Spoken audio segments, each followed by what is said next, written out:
बुखारी की हदीस है।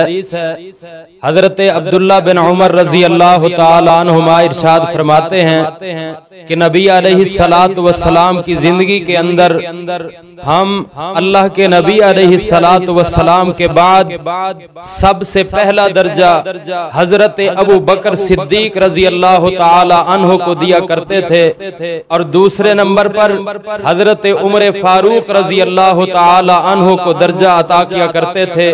तीसरे नंबर पर हजरत उस्मान गनी रजी अल्लाह ताला अन्हु को हम मकाम और मर्तबा अता किया करते थे। चौथे नंबर पर हजरत अली मुर्तदा रजी अल्लाह ताला अन्हु को और नबी अलैहिस्सलातु वस्सलाम ने हमारे इस अमल की ताईद और तौसीक फरमाई थी।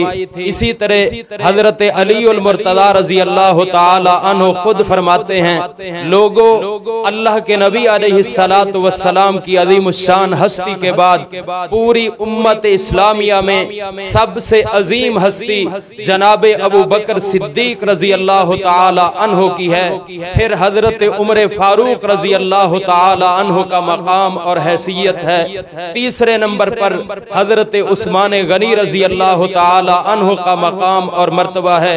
इन दो हदीसों से साबित हुआ कि अल्लाह के नबी अलैहिस्सलातु वस्सलाम की अज़ीमुश्शान जात के बाद सहाबा इकराम रिज़वानुल्लाहि अलैहिम अजमाइन में सबसे आला मकाम जिस हस्ती का है उनका नाम नामी हजरत सिद्दीक अकबर रजी अल्लाह ताला अन्हु है।